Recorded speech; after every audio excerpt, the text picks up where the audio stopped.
Reza Pahlavi.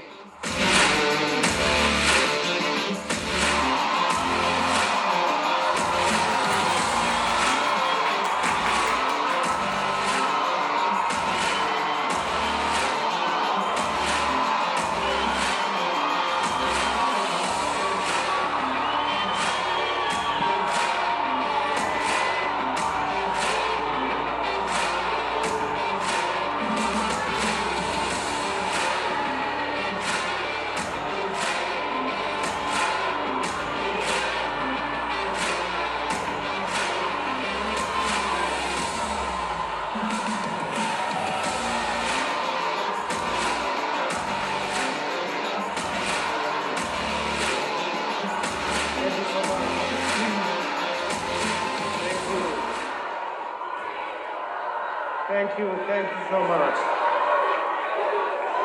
Thank you.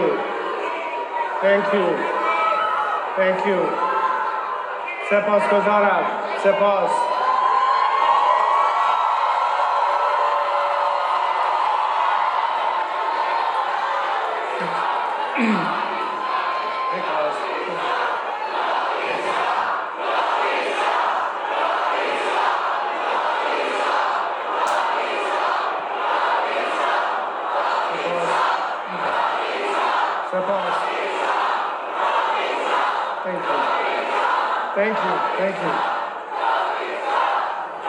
Thank you so much. Thank you. Ladies and gentlemen, good morning. I had to overcome the flu the last couple of days, but I had to be here to be a voice of millions of my fellow Iranians. So I apologize in advance for my voice.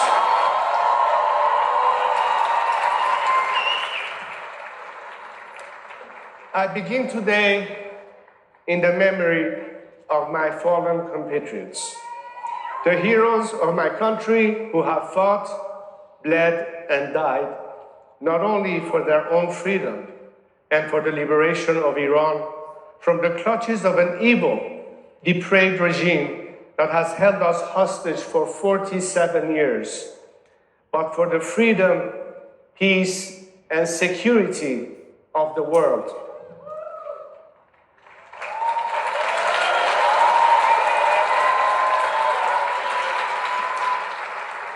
When I speak of these heroes as they come off the streets from protests or as they prepare for the final battle, they often ask me, tell the world we are not just fighting for ourselves, we are fighting for them too.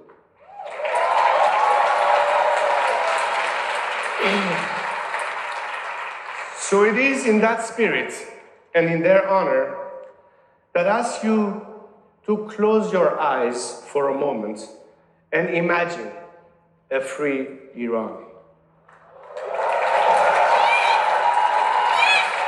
No more nuclear threats, no more terrorism, no more hostage-taking, no more closing of the Strait of Hormuz, no more blackmailing of the global community. Imagine an Iran that instead of exporting terrorism is promoting freedom. Freedom to its people,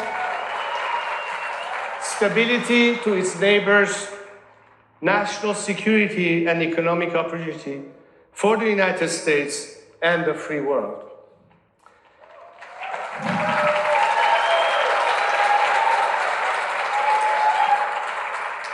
Can you imagine Iran going from death to America to God bless America?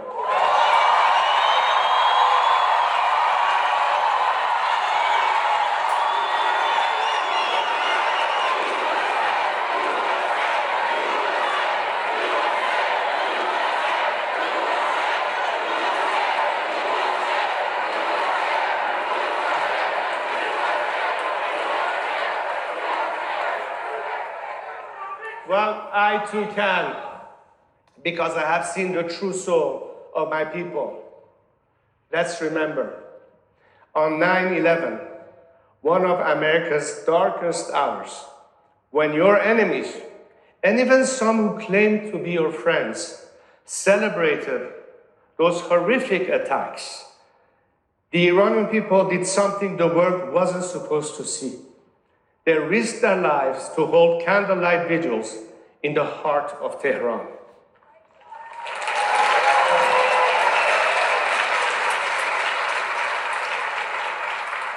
They didn't do it for a camera.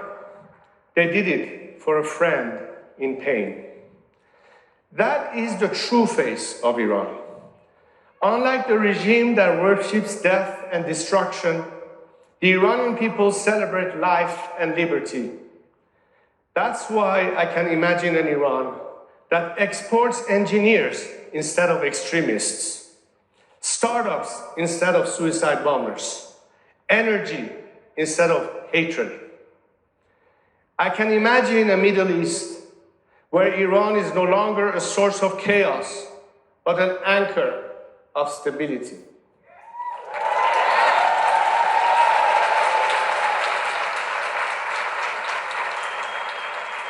An Iran that does not fear its people, doesn't threaten its neighbors, doesn't isolate itself from the world. Imagining this is not difficult, because this is exactly what Iran once was and what it can be again.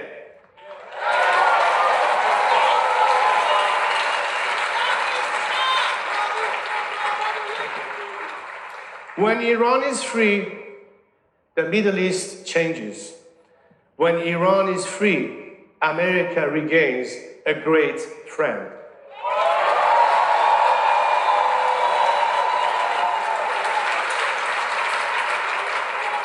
A free Iran represents the single largest untapped economic opportunity of the 21st century. A nation of 93 million people, highly educated, entrepreneurial, and pro-West, finally unleashed. Over the next decade alone, a strategic US-Iran partnership could generate more than $1 trillion for the American economy.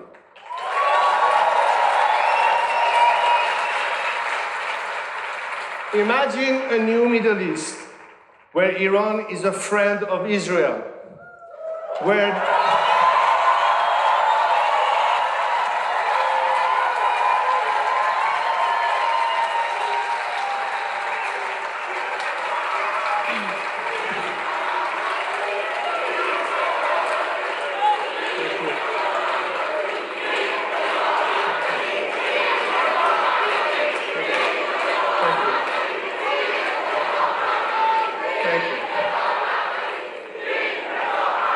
Thank you. Thank you.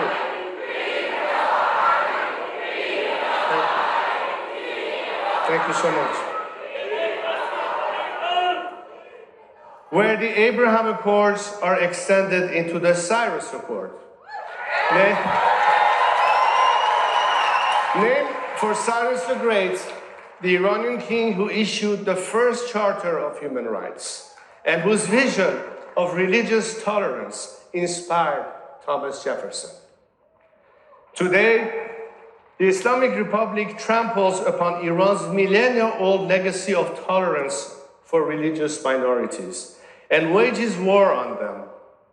In a country with the fastest rate of growth of Christianity in the world, the regime,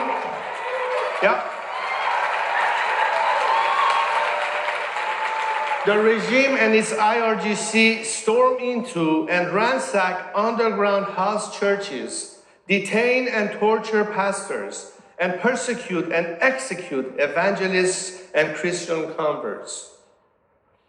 This is the Islamic Republic, not the true Iran, not the vision we have for the future.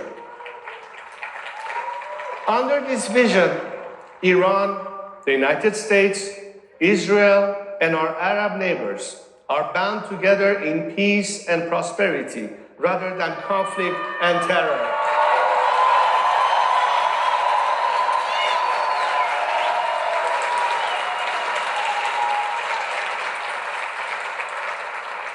A Middle East where we will be able to handle our own affairs and manage our own backyard, when we can put an end to the endless wars and allow our American friends to bring back their sons and daughters in uniform and focus where they want to, back home.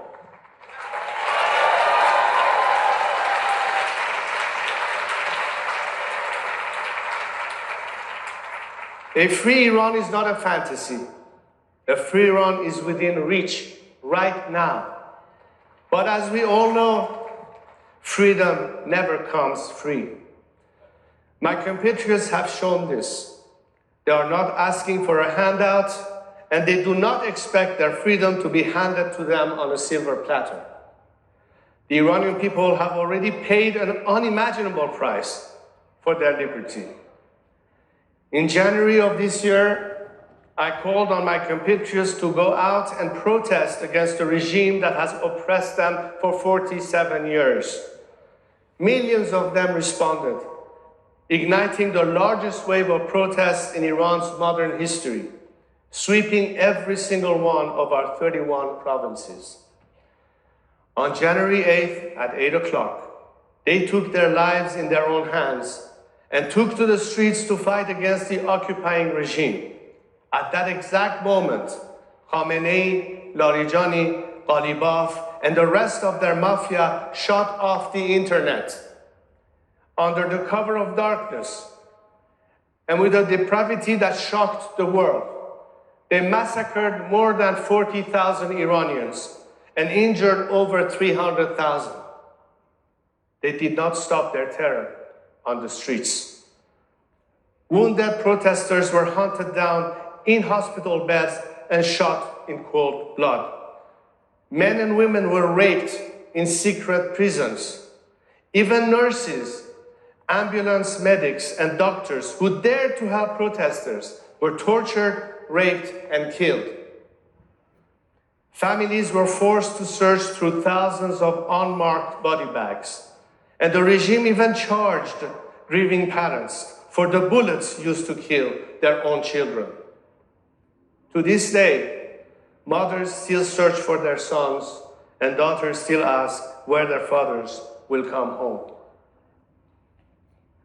To this day, 29 days to be exact, Iranians have been cut off from the world with almost no access to the internet. Fearful of my courageous compatriots, Khamenei Jr. and his cabal of criminals have dragged Iran from the 21st century to the dark ages. They are afraid that when they do, the world will again see the defiant will of a nation united and determined to topple it. Life can never go back to normal. There is a sea of blood between the people and the regime. After all the massacres, after all they have sacrificed, they will never agree to swap one tyrant for another.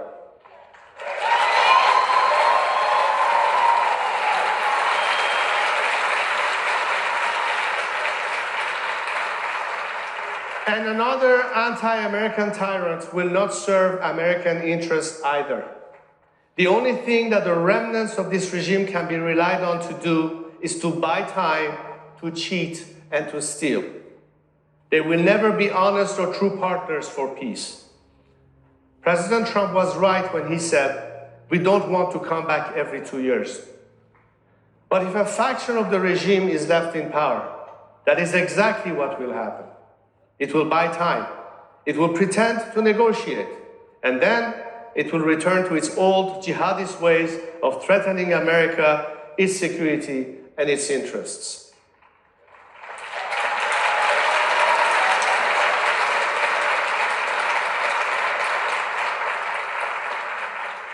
They might promise a short period of artificial calm, but it would inevitably be followed by the same terrorism, the same nuclear blackmail, and the same cries of death to America.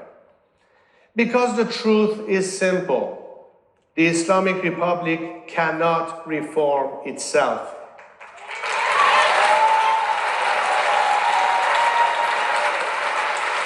You cannot reform a snake. Venom is in its DNA.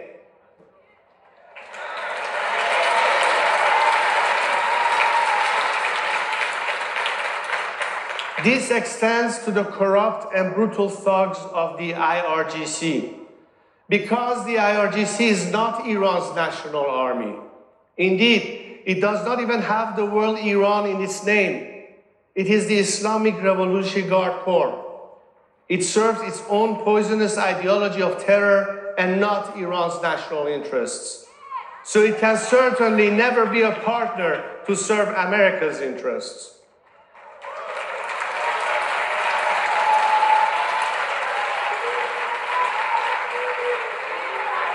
Thank you. Thank you. Thank you so much. Thank you. Thank you so much. Thank you. Thank you so much. I have 4 minutes left. I'm halfway through my speech. The only path to lasting peace and stability runs through a clean break with this regime. For the first time in 47 years, President Trump's strategy has given us a real chance to achieve that outcome. For decades, every American president since Jimmy Carter chose to try to manage this looming threat rather than resolve it. Each of them has failed. They have only made the problem worse. The result has been more dead Iranians and more dead Americans. So the mullahs operated on the assumption that America didn't have the stomach to confront them decisively. That assumption began to collapse when President Trump ordered the strike on Qasem Soleimani.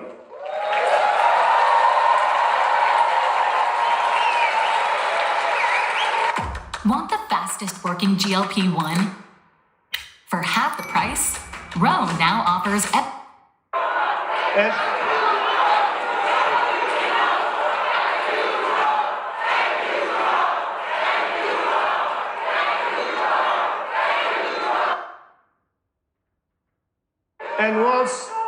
And once the myth of the regime's invisibility was shattered, possibilities began to move in a different direction. Operation Midnight Hammer and Epic Fury have done something extraordinary. The killing of Khamenei and many of his henchmen, the destruction of more than 80% of the regime's ballistic missile arsenal, and the obliteration of the nuclear sites have leveled the playing field. This did not happen by accident. It happened because of President Trump's resolve and the courage of American troops.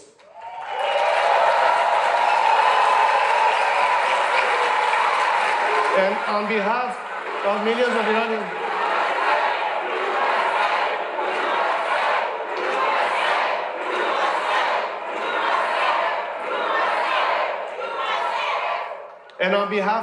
of Iranians, we thank them.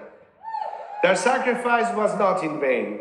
For the first time in nearly half a century, the Iranian people have a fighting chance to end this regime of terror and chaos. The regime's repressive machine has been degraded, its terror network cut off, and its leadership decimated.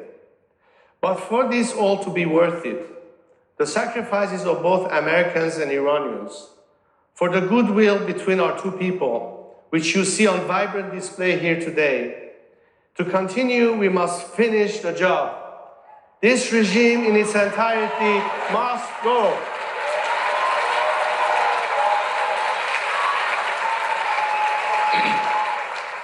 If we do not finish the job and leave a rump of the regime in place, the threat posed by this Islamic Republic will not be solved. It will only be made worse. Those who have spent 47 years sowing chaos cannot be trusted to bring about stability. Terrorists cannot be trusted to bring peace. If they are left in place, they will bring only more of the instability, chaos, and destruction they have brought for 47 years. They are not pragmatists. They are thugs. They are not deal makers. They are agents of chaos. But the other path, the path which finishes the job once and for all, will leave a legacy of peace and prosperity that historians and scriptwriters could only dream of. That legacy will belong to the heroic people of Iran and to the only president of the United States who had the courage and the character to see this mission through.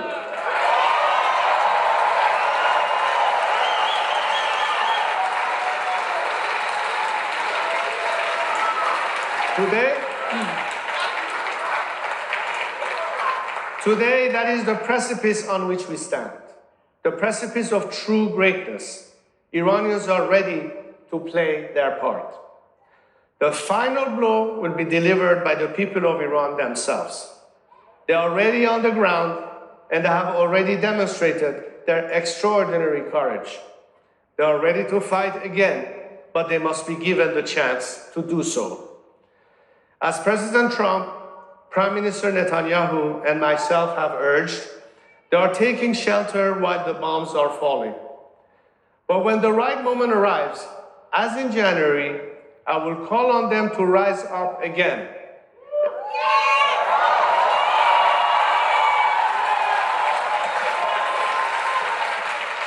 And when they do, I have no doubt they will put an end to the dark chapter of the Islamic Republic once and for all, and reclaim their homeland, their dignity, and their future.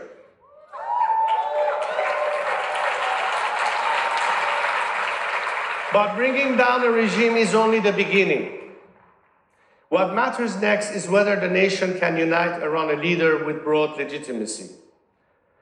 Across Iran and throughout the diaspora, millions of Iranians have called on me to lead the transition to democracy.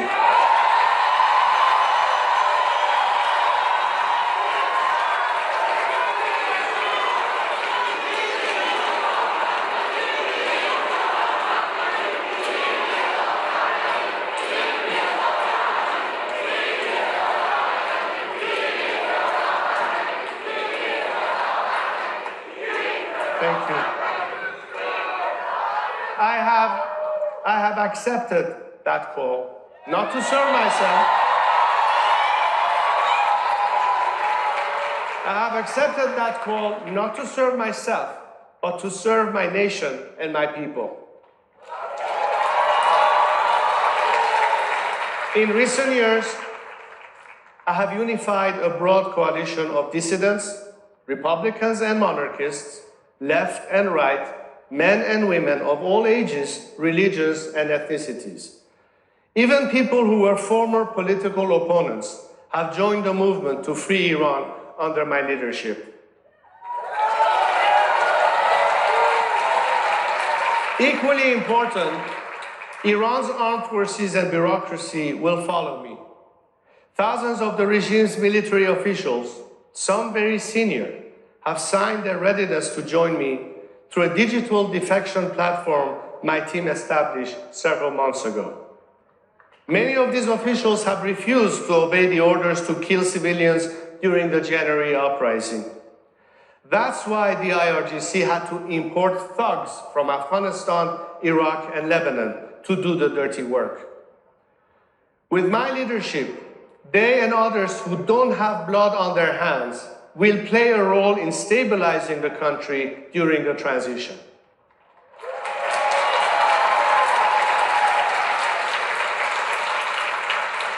Iran is not Iraq.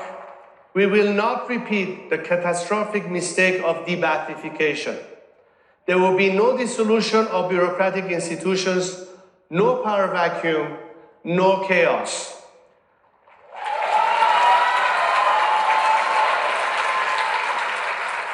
The transition will be orderly, and my team of experts have produced a detailed plan called the Iran Prosperity Project, or IPP. This is a roadmap for national recovery, including the first 100 days after the regime's collapse and the long-term reconstruction and stabilization of our country. What we ask of America now is simple: stay the course. Do not throw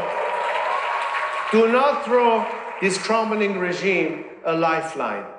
Pave the way for the Iranian people to finish the job.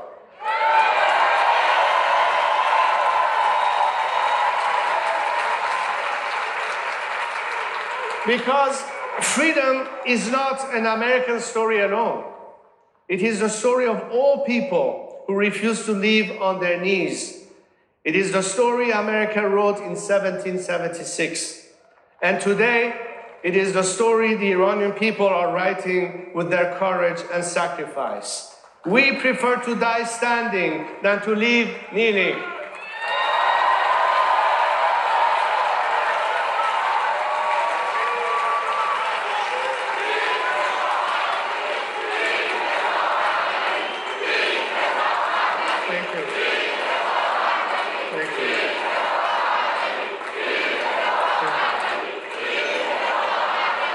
Thank you. So, 2026 marks the 250th birthday of the United States. It is my hope and my belief that history will also remember 2026 as the year of Iran's rebirth.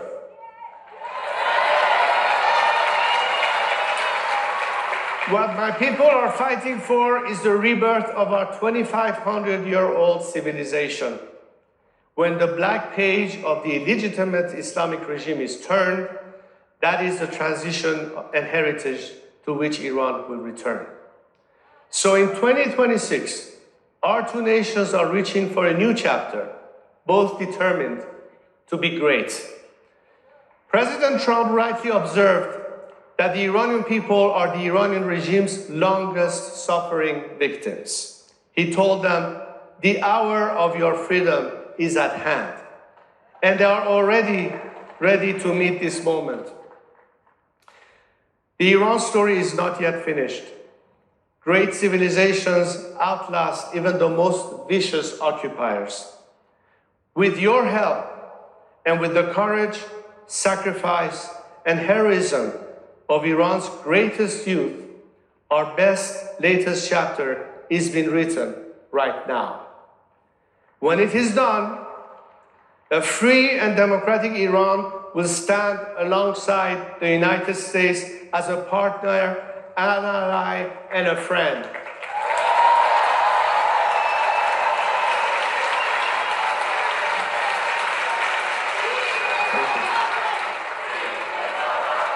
President Trump,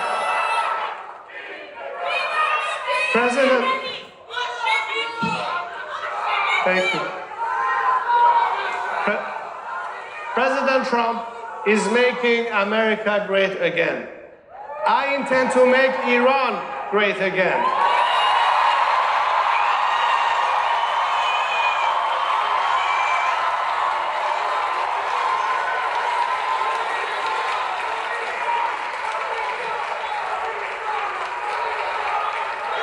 So, together with my brave compatriots, that is exactly what we will do. Thank you. God bless America and love New York.